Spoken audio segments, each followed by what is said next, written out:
नमस्कार। आप देख रहे हैं कक्षा 6 एनसीईआरटी लाइन बाय लाइन प्रश्न चैप्टर 6 नए प्रश्न नए विचार।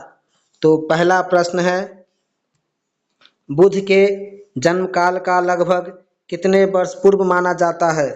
तो बुध के जन्म काल लगभग 2500 वर्ष पूर्व माना जाता है। बुध किस गण से संबंधित थे? तो बुध शाक्य कुल या शाक्य गण से संबंधित थे। बुध ने ज्ञान प्राप्ति के लिए किस स्थान पर तपस्या की थी? बोध गया में की थी। बुध ने उपदेश देना कहाँ शुरू किया? सारनाथ में। बुध के अनुसार जीवन में कष्ट और दुख किस कारण होते हैं? इच्छा और लालसाए के कारण। बुध ने लालसा को क्या कहा? तृष्णा। बुध ने किसका आदर करने की शिक्षा दी? मनुष्य और जानवरों की। बुध ने शिक्षा देने के लिए किस भाषा का प्रयोग किया? प्राकृत भाषा का। बुध ने शिक्षा को स्वीकार करने के लिए लोगों से क्या अपेक्षा की? अपने विवेक से काम लेने के लिए कहा। सारनाथ स्तूप किस घटना की स्मृति में बना है? बुध का पहला उपदेश देने के कारण सारनाथ स्तूप निर्माण किया गया है।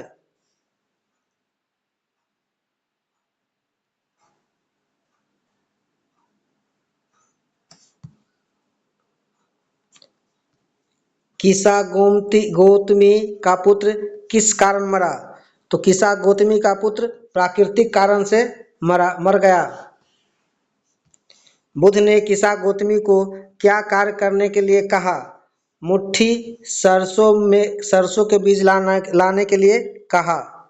बुध ने किसा गौतमी को एक मुट्ठी सरसों का बीज लाने के लिए कहा। बुध ने किसा गौतमी को किस प्रकार शिक्षा दी? कहा, मृत्यु अस्थायी है, जीवन दुखों से भरा है, कोई भी जीवित नहीं रह सकता। ये सभी विकल्प सही है। भारतीय दर्शन की कितनी प्रमुख शाखाएं मानी जाती है? 6। दर्शन की 6 शाखाओं में कौन सा शामिल नहीं है? तो बौद्ध शामिल नहीं है। उपनिषद का शाब्दिक अर्थ क्या है? गुरु के समीप बैठना। सैनक और अभिप्रतारिण किसकी उपासना करते थे? सार्वभौम आत्मा की उपासना करते थे सौनक और अभिप्रतारिण।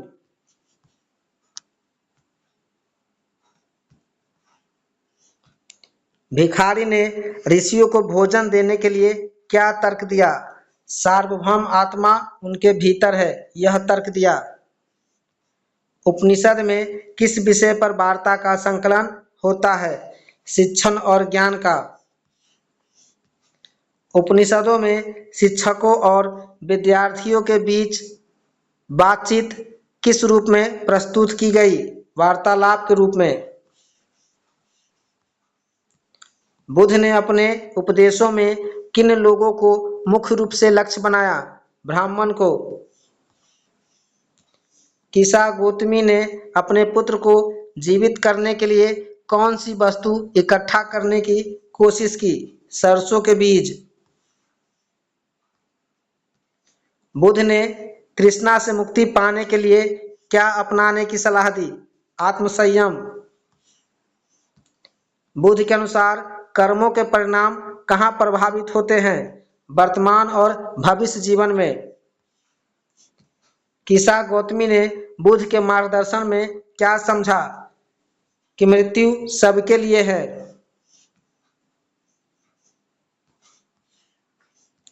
बुध के अनुसार लालसा से मुक्ति पाने का मार्ग क्या है? ज्ञान। बुध बौद्ध धर्म के संस्थापक कौन थे? सिद्धार्थ गौतम या गौतम बुद्ध। बुध का पहला उपदेश कहाँ दिया गया? सारनाथ में। उपनिषद में ब्रह्म और आत्मा को किस रूप में वर्णित किया गया है? समान रूप में वर्णित किया गया है। सत्यकाम जाबाल किसके नाम पर प्रसिद्ध हुआ? अपनी दासी मां के नाम पर। गौतम ने सत्यकाम जाबाल को क्या शिक्षा दी? सत्य की खोज की। उपनिषदों का विकास किस प्रसिद्ध विचारक ने आगे बढ़ाया? शंकराचार्य ने। बुद्ध ने किस स्थान पर शेष जीवन यात्रा करके लोगों को शिक्षा दी? कुशीनारा में। पाणिनि ने किस भाषा में व्याकरण की रचना की? संस्कृत भाषा में। पाणिनि ने व्याकरण के लिए कितने सूत्रों का प्रयोग किया? 3000 सूत्रों का प्रयोग किया। महावीर का जन्म लगभग कितने वर्ष पूर्व हुआ? 2500 वर्ष पूर्व। महावीर किस संघ के राजकुमार थे? लिच्छवी संघ के। महावीर ने कितनी आयु में घर छोड़ दिया? 30 वर्ष की आयु में। महावीर ने कठिन और एकाकी जीवन कितने वर्ष बिताया? 12 वर्ष बिताया। महावीर के अनुसार जीवन पाने के लिए क्या आवश्यक था? घर का त्याग। महावीर ने अहिंसा के किस नियम का पालन करने को कहा? किसी भी जीव को कष्ट न देना। महावीर ने अपनी शिक्षा किस भाषा में दी? प्राकृत भाषा में। महावीर के अनुयायियों को किस नाम से जाना गया? जैन के नाम से। जैन अनुयायी को किस प्रकार का जीवन बिताना होता था? भिक्षा मांगकर साधारण जीवन बिताना होता था जैन अनुयायी को। संघ का उद्देश्य क्या था? ज्ञान प्राप्त करने वाले लोगों को एकत्र रहना।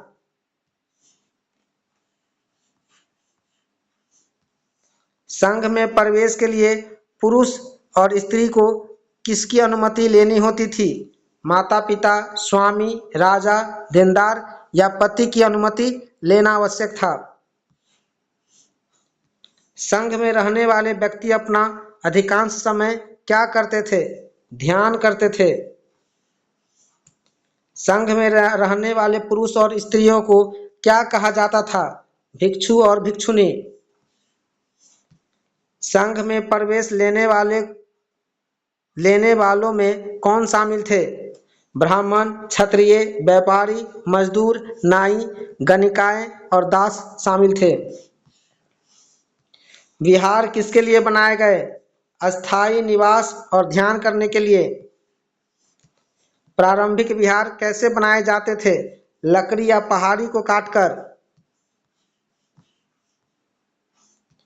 विहार निर्माण के लिए भूमि कौन देता था? व्यापारी, राजा या भूस्वामी देते थे।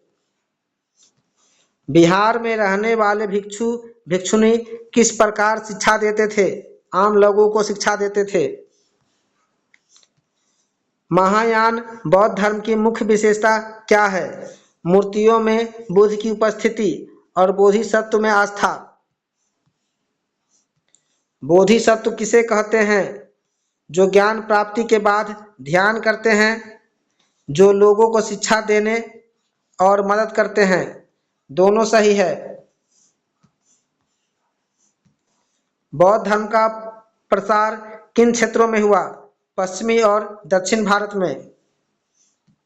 थेरवाद बौद्ध धर्म किस क्षेत्रों में प्रचलित था? दक्षिण पूर्व एशिया में प्रचलित था।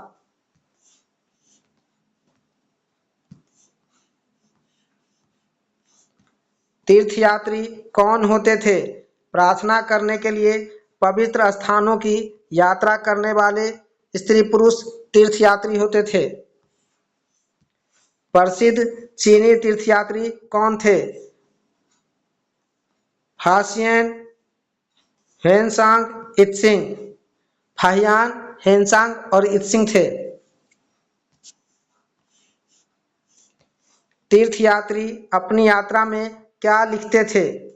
यात्रा का वर्णन और कठिनाइयों को लिखते थे। नालंदा शिक्षा केंद्र कहाँ स्थित था? बिहार में। नालंदा में छात्र द्वारपाल से अनुमति कैसे पाते थे? सही उत्तर देकर। जीवन के लिए कितने आश्रम माने गए हैं? 4। ब्रह्मचर्य आश्रम में क्या अपेक्षित था? सादा जीवन और वेदों का अध्ययन करना। गृहस्थ आश्रम में व्यक्ति क्या करता था? विवाह कर गृहस्थ जीवन जीता था। वानप्रस्थ आश्रम में व्यक्ति क्या करता था? जंगल में साधना करता था।